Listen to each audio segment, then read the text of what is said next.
اب جنت کے حصول کے لیے دعائیں بھی کرنی ہے. یعنی کام تو بتا دیے کچھ موٹے موٹے، لیکن یہ کہ اس کے ساتھ دعا بھی، کیونکہ بعض اوقات ہم کام کر کے ضائع بھی کر دیتے ہیں احسان جتا کے. تو سب سے پہلی دعا تو وہی ہے جو حضرت آسیہ کی ہے، رب ابنی لی عندک بیتا فی الجنہ، اے میرے رب میرے لیے اپنے پاس جنت میں گھر بنا دے.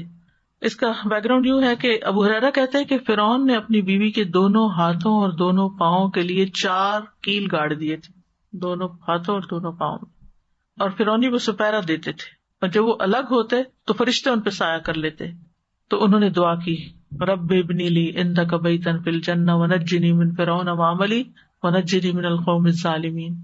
اللہ میرے لیے اپنے پاس جنت میں گھر بنا، مجھے اس فرعون سے بھی نجات دے اور اس کے عمل یہ جو کیل ٹھوکے ہوئے ہیں، اور مجھے ظالم لوگ جو میرا اوپر پیرا آ کے دیتے ہیں ان سب سے مجھے نجات دے.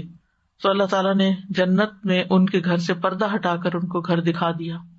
تو یہ دعا معمولی نہیں ہے، اس کو سجدوں میں بھی مانگا جا سکتا ہے. پھر ہے اللہم انی اسألک الجنۃ واعوذ بک من النار، اے اللہ میں تجھ سے جنت کا سوال کرتا ہوں اور جہنم سے پناہ مانگتا ہوں. یہ دعا جو ہے آپ تشہد میں پڑھ سکتے ہیں. نبی صلی اللہ علیہ وسلم کے ایک صحابی سے مروی ہے کہ نبی صلی اللہ علیہ وسلم نے ایک شخص سے پوچھا تم نماز میں کیا کہتے ہو؟ اس نے کہا میں تشہد پڑھتا ہوں، پھر یوں کہتا ہوں اللہم انی اسألک الجنۃ واعوذ بک من النار. یعنی تشہد پڑھ کے درود شریف پڑھ کے جو دعائیں مانگتے ہیں نا اس وقت یہ دعا.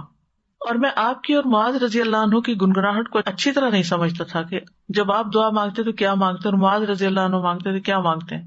تو نبی صلی اللہ علیہ وسلم نے فرمایا ہم بھی ان کے گرد ہی گنگناتے ہیں، یعنی یہی دعا ہم بھی مانگتے ہیں، یعنی جنت کا سوال کرتے ہیں اور جہنم سے پناہ مانگتے ہیں.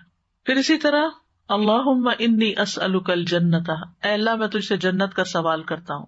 رسول اللہ صلی اللہ علیہ وسلم نے فرمایا جو مسلمان 3 بار جنت کا سوال کر لے تو جنت خود کہتی ہے اے اللہ اس بندے کو داخل کر. تو اس لیے اپنی روٹین میں کم از کم کسی ایک نماز کے بعد تو ضرور یہ مانگیں، یا تشہد کے بعد مانگ لیں. یعنی اتحیات پڑھے، درود شریف پڑھے، اور اس کے بعد یہ جو رب اجعلنی جہاں پڑھتے ہیں نا اس کے ساتھ سلام سے پہلے.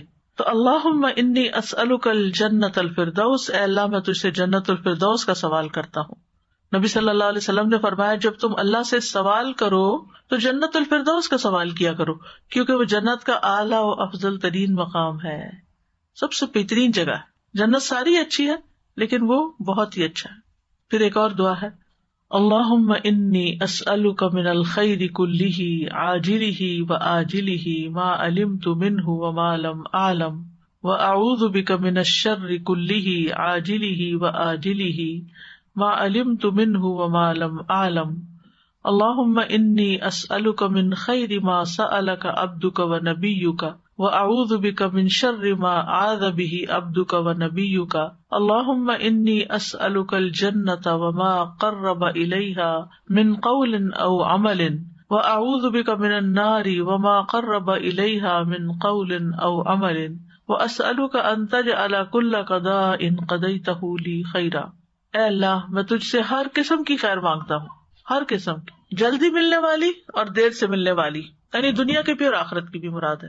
وہ بھی جس کا مجھے علم ہے، وہ بھی جس کا مجھے علم بھی نہیں ہے، وہ بھی خیر ہے.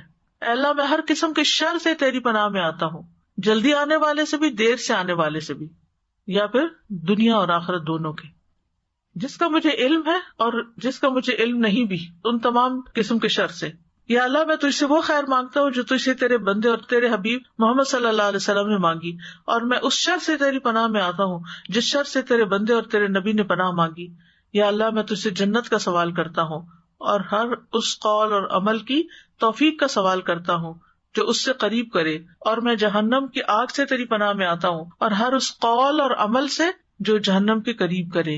اور میں یہ سوال کرتا ہوں کہ جو فیصلہ بھی تو میرے حق میں کرے اسے میرے لیے بہتر بنا دے، باعث خیر و برکت بنا دے. تو اس دعا میں بھی ساری خیر شامل ہو گئی ہے، ہر طرح کی خیر، دنیا کی بھی آخرت کی بھی. اور پھر جب ہم اللہ سے مانگتے ہیں نا تو اللہ کو زیادہ پتہ ہے کیا خیر اور کیا شر ہے. ہم تو بعض اوقات شر کو اپنے لیے خیر سمجھ رہے ہوتے ہیں اور خیر کے کام کو اپنے لیے شر سمجھ رہے ہوتے ہیں. تو جب اللہ سے مانگتے ہیں نا تو پھر ہمیں واقعی اصل خیر نظر آتی ہے اور اصل خیر سے محبت بھی ہو جاتی ہے. اور پھر کئی خیر کی چیزیں ہوتی ہیں مگر ہم انہیں حاصل نہیں کر سکتے، تو جب اللہ سے دعا کرتے ہیں تو اللہ تعالیٰ راستے آسان کر دیتا ہے اور پھر وَأَعُوذُ بِكَ مِنَ الشَّرِّ كُلِّهِ، ہر طرح کے شر سے، ظاہری، باطنی، زمینی، آسمانی.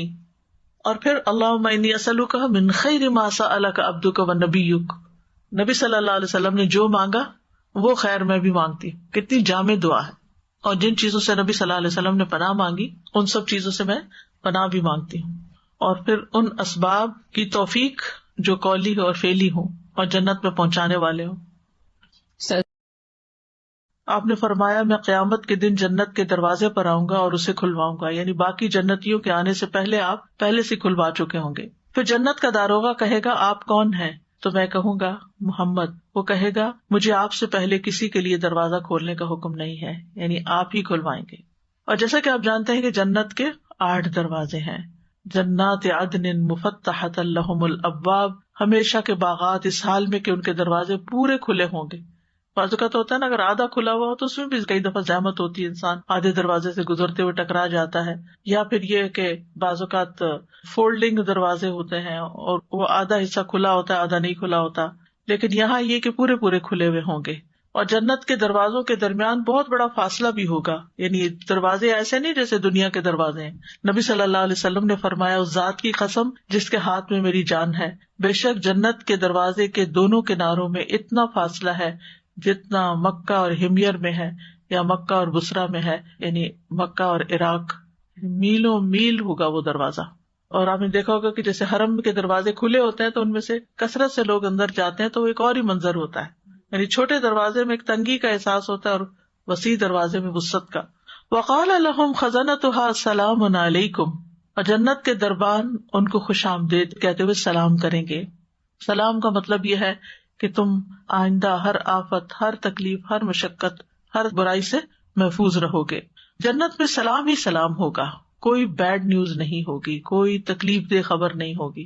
دنیا میں آپ کتنا بھی اپنے گھر کو صاف ستھرا کر لیں، سجا لیں، بنا لیں، آپ اپنے لباس اچھے کر لیں، کھانا اچھا بنا لیں، ہر کام اپنا اچھا کر کے رکھ لیں، لیکن آپ اس پہ کوئی کنٹرول نہیں رکھتے کہ کوئی آپ کو انتہائی بری خبر سنائے، یا یہ کہ دنیا کے کسی کونے میں کوئی نہ کوئی جھگڑا فساد، قتل اور فساد کی داستان آپ کو نہ سننی پڑے. یعنی آپ ہر چیز سیٹ کر کے رکھ لیتے ہیں، ایک ٹی وی آن کرتے ہیں تو آپ کے سامنے تباہیوں کے مناظر کھل جاتے ہیں.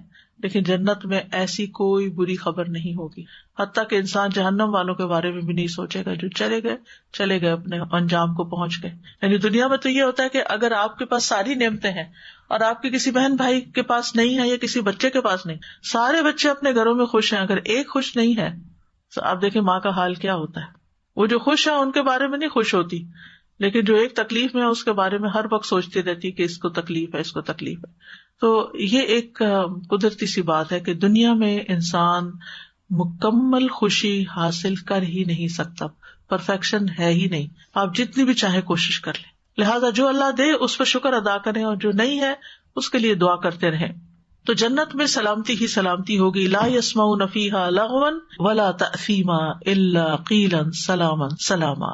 ایک اور آیت میں آتا ہے لا يسمعون فيها لغوا الا سلاما، اس میں کوئی لغو بات نہ سنیں گے، کوئی بےہودہ بات نہیں ہوگی، کوئی ٹائم ویسٹر نہیں ہوں گے، کوئی تکلیف دہ ہرٹ فل بات نہیں ہوگی. اور اللہ تعالیٰ کی طرف سے بھی سلام آئے گا، سلام قولا من رب الرحیم، فرشتے سلام بھیج رہے ہوں گے. والملائکۃ یدخلون علیہم من کل باب سلام علیکم طبتم فادخلوها خالدین. فرشتے ان پر ہر دروازے سے داخل ہوں گے، کہیں گے سلام ہو تم پر، تم بہت اچھے رہے، اب یہاں ہمیشہ کے لیے داخل ہو جاؤ. اور آپس میں بھی جنتی ایک دوسرے کو سلام کر رہے ہوں گے. وَيُلَقَّوْنَ فِيهَا تَحِيَّةً وَسَلَامًا، وہ اس میں دعائے خیر اور سلام سے استقبال کیے جائیں. یعنی آپ امیجن کریں کہ جیسے کوئی بہت بڑی کانفرنس ہوتی ہے تو بہت سارے لوگ جمع ہوتے ہیں، آپ کبھی کسی سے ملتے ہیں، کبھی کسی سے ملتے ہیں، کبھی کسی کو سلام کرتے ہیں، کبھی کسی کو کرتے ہیں، تو ایک عجب ہی خوشی کا حال ہوتا ہے. تو وہاں پر بھی سب ایسے ہی ایک دوسرے سے ملاقاتیں کر رہے ہوں گے، سلام کر رہے ہوں گے، ایک دوسرے کو وزٹ کر رہے ہوں گے، خوش خوش باتیں کر رہے ہوں گے، اللہ کا ذکر کر رہے ہوں گے اور ہمیشہ کے لیے وہاں رہنے والے ہوں گے. اس لانگ ویکینڈ پہ مسلم فیسٹ تھا، آپ سب کو معلوم ہے، اور بہت سے لوگوں نے وزٹ کیا.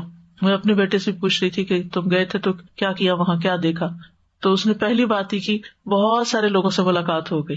تو انسان جب کسی فیسٹیول میں جاتا ہے یا کسی بھی دعوت میں یا کہیں بھی، تو سب سے زیادہ جو چیز اس کو خوش کرتی ہے وہ لوگوں سے ملاقات ہے، اور ان لوگوں سے ملاقات جو لائک مائنڈیڈ ہوتے ہیں، ان کو انسان دنوں بعد دیکھتا ہے تو دل خوش ہو جاتا ہے، ایک دوسرے کا حال معلوم کرتے ہیں. تو یہ جو ہے یلقون فیہا تحیۃ و سلاما، یہ ایسی ہی کچھ صورت ہوگی. دنیا میں ہم امیجن تو نہیں کر سکتے، لیکن دنیا میں جو خوشیاں ہیں یا جو چیزیں ہمیں اچھی لگتی ہیں ان سے ہم کچھ نہ کچھ ریلیٹ کر سکتے ہیں. طبتم طابہ کا معنی ہوتا ہے کسی چیز کا پاکیزہ اور حلال ہونا، پاکیزہ بھی اور حلال بھی. اصل میں طیب اسے کہتے ہیں جس سے انسان کے حواس بھی لذت محسوس کرے اور نفس بھی. طیب چیز کون سی؟ کہ انسان مثلاً کوئی ڈرنک پیے جس سے اس کو ٹیسٹ بھی اچھا ہے، اور پھر اس پینے کے بعد اس کے سارے جسم کے اندر اس کی خوشبو بھی اچھی ہو، دیکھنے میں رنگ بھی اچھا ہو، اور جب پیے انسان تو اس کو محسوس ہو کہ اس نے واقعی کچھ چیز انجوائے کی ہے. اسی طرح اگر کھانے کی کوئی چیز ہے تو اس میں بھی رنگ، خوشبو، ٹیسٹ وغیرہ، کہ جس میں نفس اور حواس، نفس یعنی جو اندر کی خوشی ہے، اور حواس جو ہمارے ٹیسٹ وغیرہ ہیں، سماعت اور بصارت وغیرہ ہیں، یہ حواس ہیں، یہ سب خوشی محسوس کرے، لذت محسوس کرے. تو تم بہت اچھے رہے، یعنی اب یہاں تمہارے لیے خوشیاں ہی خوشیاں، تمہیں وہ چیزیں ملیں گی جس سے تمہارے حواس بھی لذت پائیں گے اور تمہارا نفس بھی خوش ہو جائے گا. اور یہ پاکیزہ لوگوں کی جزا ہے جو بہت پاکیزہ ہوگی، اور یہ ایسے لوگ ہیں کہ جو اسی حال میں فوت بھی ہوئے تھے. الذین تتوفاہم الملائکۃ طیبین یقولون سلام علیکم ادخلوا الجنۃ بما کنتم تعملون، جنہیں فرشتے اس حال میں قبض کرتے ہیں کہ پاک ہوتے ہیں، یعنی ان کے دل اور ان کے جسمانی طہارت بھی اور ویسے بھی اوور آل، وہ کہتے ہیں سلام ہو تم پر، جنت میں داخل ہو جاؤ اس کے بدلے جو تم کیا کرتے تھے. یہ موت کے وقت فرشتے آ کر خوشخبری دیتے ہیں، اور اسی طرح جنت میں بھی ایسی ہی خوشخبری ملے گی. فادخلوها خالدین، اب یہاں ہمیشہ ہمیشہ رہو گے، یہاں سے کہیں اور نہیں جاؤ گے، اور وہ جانا چاہیں گے بھی نہیں. بعض لوگ کہتے ہیں کہ ایک جگہ رہ کے بور نہیں ہو جائیں گے. ہاں، دنیا میں ایسے ضرور ہوتا ہے، اگر آپ کسی ایک گھر میں رہ رہے ہیں کافی دن سے تو پھر آپ کو وہ گھر پرانا لگنے لگتا ہے، تو وہ آپ کو یوں لگتا ہے کہ جیسے لائف بورنگ ہو گئی ہے، اسٹل ہو گئی ہے، تو کہیں اور موو کرنا چاہیے. لیکن جنت کے بارے میں آتا ہے لا یبغون عنہا حولا، وہ وہاں سے کہیں موو نہیں ہونا چاہیں گے. جو ان کے پاس نعمتیں ہوں گی انہیں کو انجوائے کرتے رہیں گے. ان کے اندر ہی اتنی ویرائٹی ہوگی کہ وہ کہیں ختم ہی نہیں ہوگی وہ لذت اور وہ سب کچھ. وقالوا الحمد للہ الذی صدقنا وعدہ، اور وہ کہیں گے اللہ کا شکر ہے جس نے ہم سے اپنا وعدہ سچ کر دکھایا. یعنی رسولوں کی زبانی اللہ نے ہم سے جو وعدہ کیا تھا کہ ہم اگر ایمان لے آئے اور ہم نے نیک عمل کیے تو وہ ہمیں جنت عطا کرے گا، تو اللہ تعالیٰ نے اپنا وعدہ پورا کر کے ہماری آرزو پوری کر دی، ہماری امیدوں پہ پورا اترا یہ سب کچھ. اور خاص طور پر اس وعدے کا ذکر سورۃ الاعراف میں بھی آتا ہے، وَنَادَىٰ أَصْحَابُ الْجَنَّةِ أَصْحَابَ النَّارِ أَن قَدْ وَجَدْنَا مَا وَعَدَنَا رَبُّنَا حَقًّا فَهَلْ وَجَدتُّم مَّا وَعَدَ رَبُّكُمْ حَقًّا قَالُوا نَعَمْ. اور جنت والے آگ والوں کو آواز دیں گے کہ ہم نے تو واقعی وہ وعدہ سچا پا لیا جو ہم سے ہمارے رب نے کیا تھا، تو کیا تم نے بھی وہ وعدہ سچا پا لیا جو تم سے تمہارے رب نے کیا تھا؟ وہ کہیں گے ہاں، یعنی رب کے وعدے سچے ہوئے، پورے ہوئے. آج ہمیں یقین نہیں آتا، اس لیے ہمارے عمل میں کوتاہی ہوتی ہے. اگر ہمیں یقین پکا ہو جائے نا کہ جو ہم کریں گے اچھا، اس کا اچھا ہی بدلہ ملے گا، تو پھر اس کام میں انسان جان کی بازی لگا دیتا ہے. اور وقال الحمد للہ، جنتی جنت میں پہنچ کے اللہ کا شکر ادا کریں، اور یہ وہی لوگ ہوں گے جو دنیا میں بھی اللہ کا شکر ادا کرتے رہتے ہیں. وقال الحمد للہ الذی اذهب عنا الحزن ان ربنا لغفور شکور. وہ کہیں گے سب تعریف اللہ ہی کے لیے جس نے ہم سے غم دور کر دیا. وہ ایک غم اور فکر پریشانی دنیا کی چیزوں کی بھی لگی رہتی ہے، آخرت کی بھی ساتھ لگی بھی ہوتی ہے کہ پتہ نہیں وہاں ہمارا کیا بنے گا. بے شک ہمارا رب یقیناً بہت بخشنے والا، نہایت قدردان ہے. الذی احلنا دار المقامۃ من فضلہ لا یمسنا فیہا نصب ولا یمسنا فیہا لغوب، کہ جس نے ہمیں اپنے فضل سے دائمی قیام کے گھر میں یعنی جنت میں لا اتارا. اس میں ہمیں نہ کوئی جسمانی مشقت پہنچے گی نہ کوئی ذہنی تھکاوٹ ہوگی. اب آرام ہی آرام ہے، نہ جسم تھکے گا نہ روح تھکے گی. وَأَوْرَثَنَا الْأَرْضَ نَتَبَوَّأُ مِنَ الْجَنَّةِ حَيْثُ نَشَاءُ. اورثنا الارض یعنی اس نے ہمیں زمین کا وارث بنا دیا. اب ہم اس وسیع و عریض جنت میں جہاں چاہیں پڑاؤ ڈالیں گے اور ہمیں کسی سے کوئی جھگڑا نہیں کرنا پڑے گا. اس بات کی اہمیت کو آپ یوں سمجھ سکتے ہیں، دنیا میں آپ دیکھیں کہ جو اچھی لوکیشنز ہوتی ہیں وہاں پر جب کوئی اسکیم بنتی ہے تو لوگوں کو وہاں پر پلاٹ لینے میں، گھر خریدنے میں کتنے کمپٹیشن کا سامنا کرنا پڑتا ہے. بعض اوقات کچھ لوگ جو پہلے لینے میں کامیاب ہو جاتے ہیں وہ ان لیے ہوئے فائلز کو لاکھوں میں پھر آگے بیچ رہے ہوتے ہیں، یعنی اتنی زیادہ ویلیو ہوتی ہے ان گھروں کی. تو ہر کوئی اس بات پہ پریشان ہوتا ہے کہ پتہ نہیں ہمیں وہاں ملے گا یا نہیں. اسی طرح اگر آپ نے کوئی لینڈ، کوئی ہاؤس کسی بھی جگہ دنیا میں اپنی پسند کا لینا ہو اور آپ اگر دیکھ رہے ہو اس کو، تو صرف آپ ہی نہیں ہوں گے دیکھنے والے، لینے والے، بلکہ کوئی اور پارٹیز بھی ہوں گی. پھر ان کے درمیان جب جو ٹینڈرز کھلتے ہیں تو کمپٹیشن ہوتا ہے. اب وہ ایک اگر لے جاتا ہے تو باقی وہ دیکھتے رہتے ہیں کہ اوہ اتنی اچھی لینڈ تھی، اتنی اچھی لوکیشن تھی، اتنی اچھی پرائم لوکیشن کی جگہ تھی، وہ ہمیں نہیں ملی. یعنی دنیا میں آپ کہیں بھی یہ گھر بنا لیں، آپ کبھی بھی مطمئن نہیں ہوں گے، کیونکہ اس سے اچھا کہیں اور دیکھ لیں گے تو پھر دل اس پہ آ جائے گا، پھر اپنا پرانا لگنے لگے گا. جنت میں نتبوأ من الجنۃ حیث نشاء، ہم جنت میں جہاں چاہیں اپنا گھر بنا سکتے ہیں، کوئی مشکل نہیں، کوئی رکاوٹ نہیں. یہ بات اس کو زیادہ سمجھ میں آ سکتی ہے جو ایسے کسی مسئلے سے گزرا ہو. وہاں اپنی پسند کی جگہ ہوگی، وہاں کہیں دور نزدیک کی بات بھی نہیں ہوگی. جنت کی نعمتیں ہر جگہ ایکولی.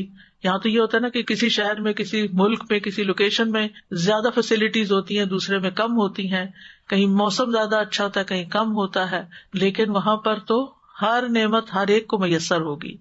درجوں کا فرق بہرحال ہوگا، لیکن جس درجے میں بھی جس کو جگہ ملے گی وہ جہاں چاہے رہائش رکھ سکتا ہے.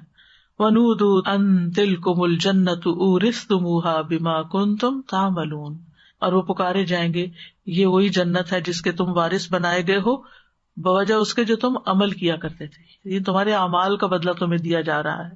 اور عمل میں سب سے اعلیٰ درجے کا عمل کیا ہوگا؟ سورۃ مریم میں آتا ہے تِلْكَ الْجَنَّةُ الَّتِي نُورِثُ مِنْ عِبَادِنَا مَنْ كَانَ تَقِيًّا، یہ ہے وہ جنت جس کا وارث ہم اپنے بندوں میں سے اسے بناتے ہیں جو متقی ہو، جو تقوی والا ہو.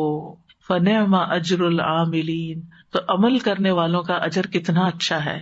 یہ بات یا تو متقی خود کہیں گے، یا فرشتے کہیں گے، یا اللہ تعالیٰ فرمائیں گے، لیکن سبھی ایک ہی بات کریں گے کہ یہ تقوی والوں کا اجر ہے، جنت تقوی والوں کے لیے ہے. اور اجر ثواب کے معنوں میں ہے. اللہ تعالیٰ نے اپنی طرف سے فضل اور احسان کا معاملہ کرتے ہوئے اس کو اجر کہا ہے. اجر کا لفظ اجرت سے ہے. اجرت کہتے ہیں اپنی ویجز جس کو کہتے ہیں، یعنی یہ تمہارے کام کا بدلہ ہے. حالانکہ جنت تو اللہ کی رحمت ہے اور اللہ کا فضل اور احسان ہے، لیکن اللہ سبحانہ تعالیٰ فضل فرماتے ہوئے اس کو ان کے محنت کا بدلہ قرار دیں گے.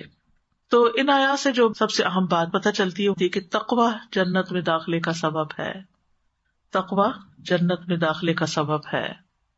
جب انسان کے اندر تقوی آ جاتا ہے نا تو اسے دنیا میں ان کاموں سے محبت ہو جاتی ہے، ان کاموں میں لذت ملنے لگتی ہے جو جنت والوں کے کام ہیں، جو جنت میں لے جانے والے کام ہیں.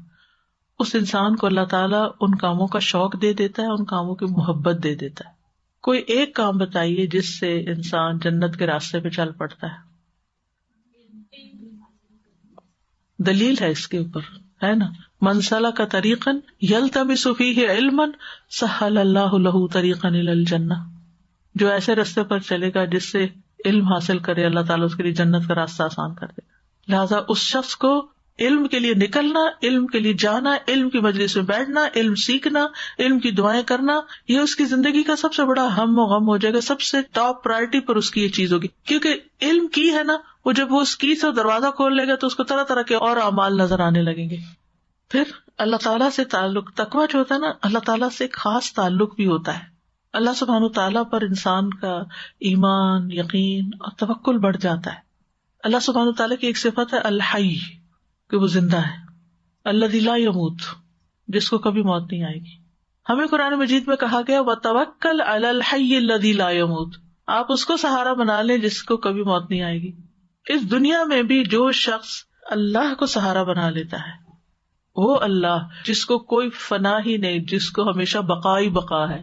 باقی جتنی چیزیں نا سب فانی ہے، چاہے کوئی انسان ہے، چاہے کوئی مال ہے، چاہے کوئی جائیداد، کوئی چیز، یو نیم اٹ، یا وہ آپ کو چھوڑ دیں گے یا آپ انہیں چھوڑ دیں گے، یا وہ آپ کو چھوڑ دیں گے یا آپ انہیں چھوڑ دیں گے. اب دیکھیے، ہم بعض اوقات کہتے ہیں کہ اگر آپ لینڈ میں پیسہ ڈال دیں تو آپ کا پیسہ ضائع نہیں جاتا، لیکن اللہ تعالیٰ ایسی ایسی چیزیں دکھاتا ہے کہ انسان حیران ہو جاتا ہے. یہ جو سیلاب کی وجہ سے تباہی آئی ہے، اس میں ایک ویڈیو کلپ دیکھ رہی تھی کہ ایک شخص کہہ رہا تھا کہ یہ کالام کی سائڈ تھی یا سوات کی کوئی بھی، کہ پانی نے پیچھے سے جو ملبہ لایا ہے وہ سارا ادھر لا کے ڈمپ کر دیا ہے. یہاں پہلے گھر تھے، یہاں مسجد تھی، یہاں فلاں تھا، یہاں فلاں تھا، اب یہ زمین رہنے کے قابل ہی نہیں رہی. اب آپ بتائیے کہ زمین کی کیا قیمت ہے کہ جس پہ کچھ بن ہی نہیں سکتا. وہ اتنے بڑے بڑے پتھر ہیں، اتنا بڑا بڑا ملبہ ہے کہ وہ آپ کرینوں سے بھی اٹھائے تو تھک جائیں جو پانی دھکیل کے وہاں لے آئے. پھر اسی طرح جب سیلاب آتا ہے تو دریاؤں میں جو کٹاؤ آتے ہیں، ہماری نانی تھی تو ان لوگوں نے مائگریٹ کیا تھا گجرات سے سرگودا کی طرف، یعنی چلے گئے تھے اس طرف. تو وہ ہمیں بچپن میں کچھ کہانیاں سناتی تھی. ہماری زمینیں ہوتی تھی تو وہ کٹاؤ میں آ گئی تھی. اب سمجھ نہیں آتی کٹاؤ میں کیا آ گئی تھی. مطلب یہ تھا کہ سیلاب آیا، پانی کے ریلے آئے، اور جو فصلوں والی زمینیں تھیں وہ ساری زمین وہ بہا کے وہ لے گیا، اور ادھر پانی خود دریا کا حصہ بن گیا. یعنی وہ زمین دریا میں آ گئی، کٹاؤ میں آ گئی، کٹ گئی ادھر سے. اب کس سے کلیم کریں گے آپ جا کے، کس سے لڑیں گے؟ یعنی گھر، فصلیں، ہر چیز تباہ. بالکل لوگ خالی ہاتھ اٹھو یہاں سے چلو کہیں اور. آپ زمین کو سہارا بناتے ہیں، آپ اپنے مکان کو اپنا سہارا سمجھتے ہیں، آپ اپنے والدین کو، اپنے اولاد کو، اپنے شوہر کو، اپنے بچوں کو، کس کو سہارا سمجھ؟ جس مرضی کو سہارا بنا لیں. دنیا کے سارے سہارے کمزور ہیں. مکڑی کا جالا ہے، مکڑی کے جالے کو آپ ہاتھ ڈالیں تو آپ ہی گریں گے، اس نے تمہیں سہارا نہیں دینا. اس لیے ان کو سہارا نہیں سمجھے، ان کو انجوائے کریں، ان کی قدر کریں، ان کے ہونے پہ شکر کریں. لیکن اگر نہیں تو اپنی زندگی فنا نہ کریں. سہارا اللہ کو ہی سمجھے کہ وہ تو ہے، وہ تو نہیں مرے گا. لہٰذا تقویٰ جو ہے انسان کو اللہ سبحانہ تعالیٰ کے اوپر ایسا پکا یقین دلاتا ہے کہ اگر کچھ بھی نہیں ہے نا تو میرا رب ہے، وہ مجھے رزق بھی دے گا، وہ میرے لیے ہر چیز کا بندوبست کرے گا، وہ میری دنیا اور آخرت دونوں کا مالک ہے. تو انسان کے غم دور ہو جاتے ہیں، پھر انسان کی پریشانی ختم ہو جاتی. آج صبح یہ خاتون بار بار کوئی فون کری تھی، بالکل نیا نمبر تھا، مجھے سمجھ نہیں آ رہی، آخر میں نے اٹھا لیا تو بس رو رہی تھی. مسئلہ کیا تھا کہ شوہر نے چھوڑ دیا، کسی اور عورت کے پاس چلا گیا. 20 سال پہلے کی بات ہے. چھوٹے چھوٹے 3 بیٹے تھے، ان کو اکیلے پالا، شادی نہیں کی، اکیلے پالا، ساری زندگی تکلیف اٹھائی. اب 2 بیٹوں کی شادی ہوئی ہے، وہ پلٹ کے نہیں پوچھتے، تیسرا اپنے دوستوں میں ہے، ماں بالکل اکیلی ہے. کہتی ان تینوں کو مجھ سے کوئی دلچسپی نہیں، کوئی دلچسپی نہیں. میں کیا کروں؟ میں نے ان کو یہی آیت سنائی، کوئی بھی طریقہ ہم اختیار کریں جس سے ہمارا اللہ تعالیٰ کی ذات پر یقین پختہ اور ہم انسانوں سے توقعات کاٹ دیں. دوسرے سہارے ٹیمپریری ہیں، مکڑی کا جالا ہے. تو اہل جنت کی خوبی کیا ہے اللہ سے تعلق میں کہ وہ اللہ کو اپنا سہارا بناتے ہیں اور ظاہر میں نظر آنے والے سہاروں کو سہارا نہیں سمجھتے، ان کا بھروسہ اللہ پر ہوتا ہے. پھر ایک اور خوبی ان کی کیا ہوتی ہے کہ نظر آنے والی چیزوں کی محبت میں ایسا گرفتار نہیں ہوتے کہ اپنے رب کو بھول جائے. ان کے دل میں اللہ کی محبت ہر چیز کی محبت سے زیادہ ہوتی ہے، چاہے مال ہو، اولاد ہو، دوست ہو، کوئی بھی چیز ہو. ایسا نہیں کہ ان سے محبت نہیں کرتے، لیکن ان چیزوں کی محبت اللہ کی محبت پہ غالب نہیں آتی. اللہ کی محبت ان چیزوں پہ غالب آتی ہے. اور جب اللہ کی محبت غالب آتی ہے نا، پھر جب نماز کا وقت ہوتا ہے نا تو ہم بیٹھے نہیں رہ جاتے، ہم اٹھ کے اللہ کے حضور چل پڑتے ہیں. پھر یہ رشتے اور یہ سب ہمیں اللہ کے راستے میں دینے سے روک نہیں سکتے. ورنہ کیا ہوتا ہے، انسان بخل کیوں کرتا ہے؟ کس کے لیے بخل کرتا ہے؟ کس کے لیے مال جمع کرتا ہے؟ اگر سوچے تو ہماری اپنی ذاتی ضرورت کتنی ہے؟ ہم کتنا کھا لیں گے، کتنا پہن لیں گے، کہاں لگانا ہے، ہم نے کہاں لے جانا ہے، کہ ہم صدقہ بھی نہیں کرتے. آ جا کے ہم پھر بچوں کے لیے بچوں کے لیے بچوں کے لیے، ہاں بچے پھر جب اپنا منہ دکھاتے ہیں تو پھر ہمیں پریشانی ہوتی ہے. پھر اسی طرح دنیاوی چیزوں کے خوف سے، ایک طرف محبت ہے، دوسری طرف خوف ہے. دنیاوی چیزوں کے خوف سے زیادہ اللہ کا خوف ہوتا ہے. یہ جنت والوں کی خصوصیات بتا رہی ہوں. نعم اجر العاملین، یہ سب عمل سے تعلق رکھتا ہے. پھر ایسا شخص جنت میں جانے والا رسول اللہ صلی اللہ علیہ وسلم کی سنت سے اپنی مرضی، اپنی عقل سے زیادہ محبت کرتا ہے. یعنی اپنے ماں باپ کے طریقے، اپنے طریقے، کلچر، ماحول، یہ سب پیچھے ہیں، میرے نبی کی سنت سب سے آگے ہے. پھر ایک طرف دنیا کی مصلحت ہوتی ہے، ایک طرف آخرت کی. جو جنت کمانے والے ہوتے ہیں وہ آخرت کی مصلحتوں اور فائدوں کو پرائرٹی پہ رکھتے ہیں کہ کیا چیز مجھے وہاں فائدہ دے گی. پھر اسی طرح حق کو اگنور کرنے کی بجائے حق کو مان لینا انہیں زیادہ پسند ہوتا ہے، حقیقت کو قبول کرتے ہیں. وہ غفلت میں کہکے لگانے سے زیادہ تنہائی میں اللہ کے سامنے رونے کو زیادہ پسند کرتے ہیں. ان کو اس میں زیادہ لطف آتا ہے. کسی کے ساتھ کوئی شکایت ہو جائے، کوئی ناراضگی ہو جائے تو اس سے انتقام لینے کی باتیں نہیں سوچتے، اس کو معاف کرنے کا سوچنے لگتے ہیں، کیونکہ اللہ تعالیٰ کو معاف کرنے والے پسند ہیں. پھر اسی طرح کسی کے حقوق غصب کرنے کے بجائے حقوق دینے والے ہوتے ہیں. ان کے دل کے اندر حسد، بغض، نفرت کے جذبات نہیں ہوتے، بلکہ کسی کے بارے میں بری رائے قائم کرنے سے زیادہ ان کو کیا پسند ہوتا ہے؟ اچھی رائے قائم کریں.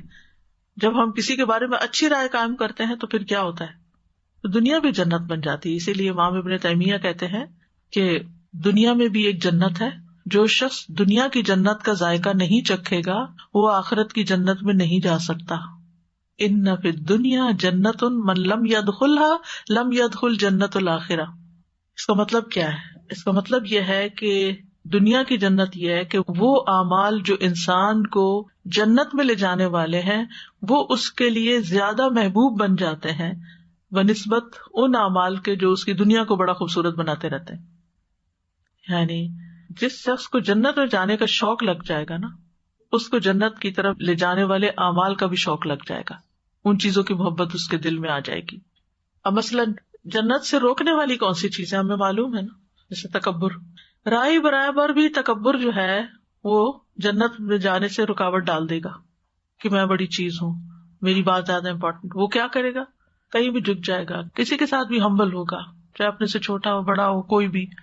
اس کو مشکل میں صبر کرنا مشکل نہیں لگے گا. دیکھیں یہ بھی ایک بہت بڑی آزمائش ہوتی ہے کہ انسان پہ تکلیف آئے اور پھر اس سے صبر ہو نہ سکے.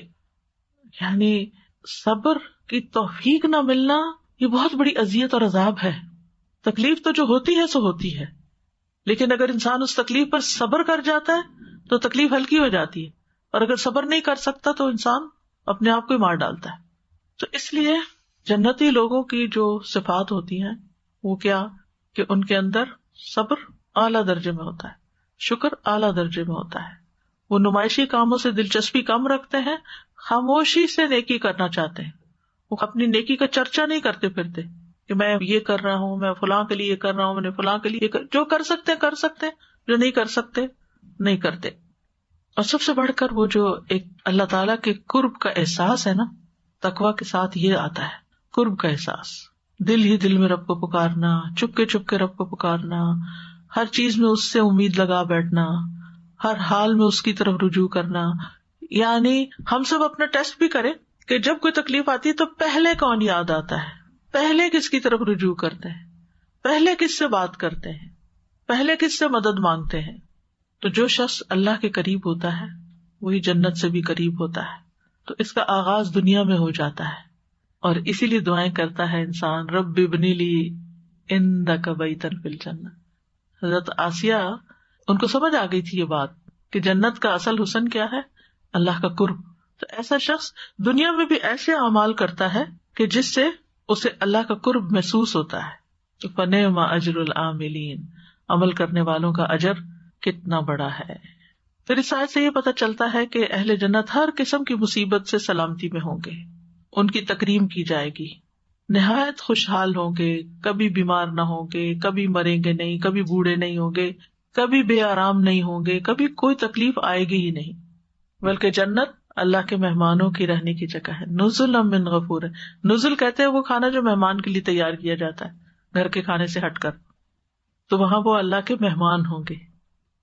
سورۃ آل عمران میں آتا ہے لیکن الذین اتقوا ربہم لہم جنات تجری من تحتها الانہار خالدین فیہا نزلا من عند اللہ وما عند اللہ خیر للابرار.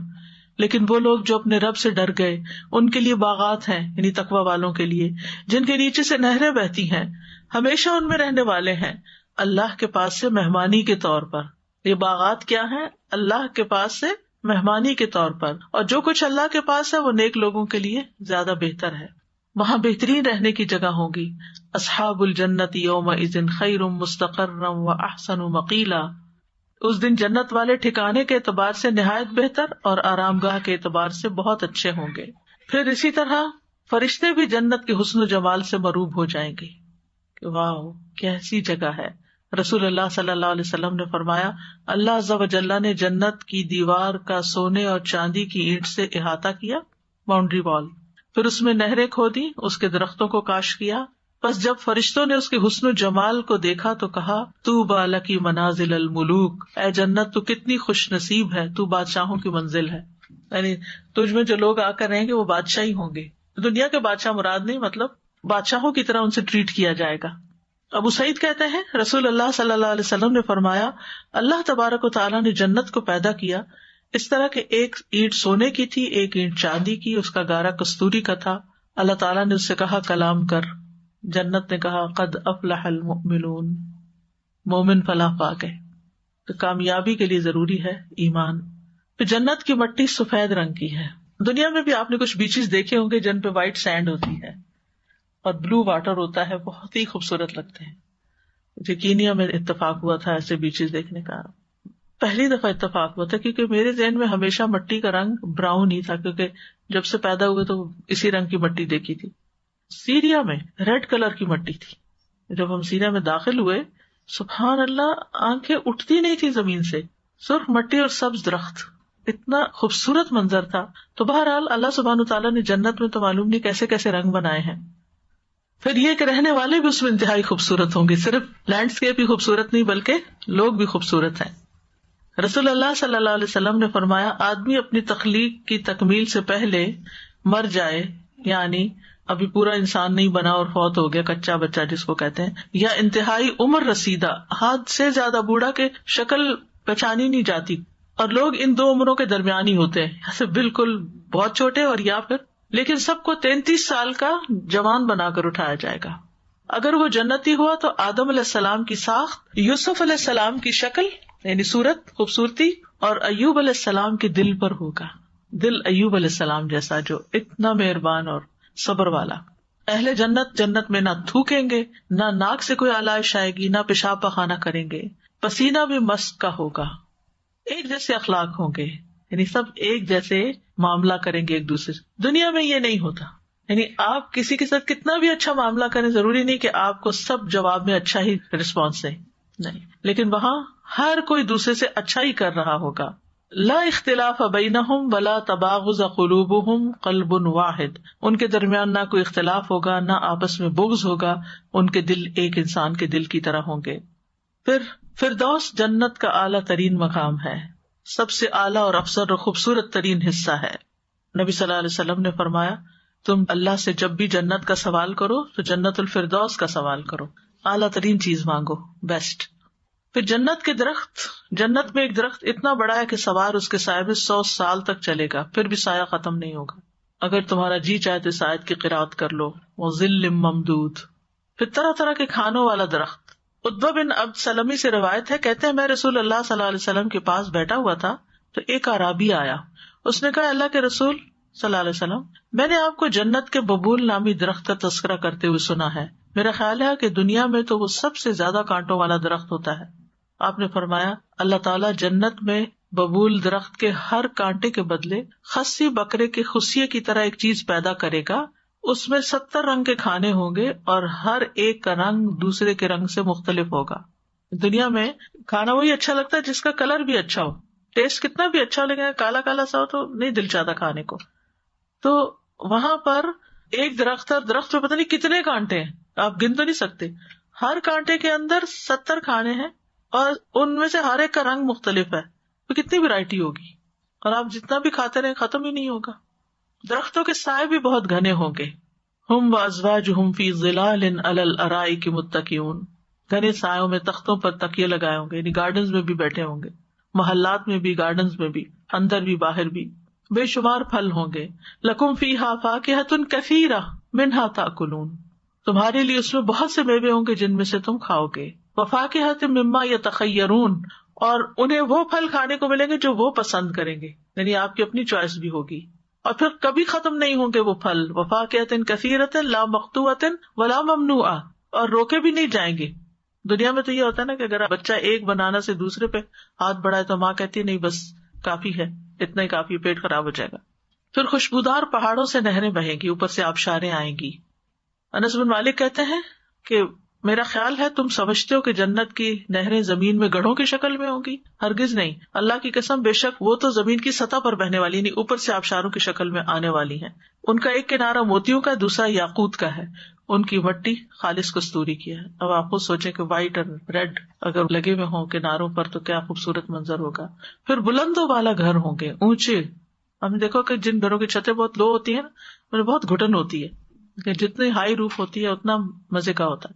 پھر اونچی نشستیں ہوں گی بیٹھنے کے لیے، پھر سونے اور جواہرات سے بنے ہوئے تخت ہوں گے، خوبصورت بستر ہوں گے استبرق کے، ریشم کے. وَلِبَاسُهُمْ فِيهَا حریر، پہننے کے لیے لباس بھی ریشمی ہوگا. جنت کے رومال بھی بڑے خوبصورت ہوں گے.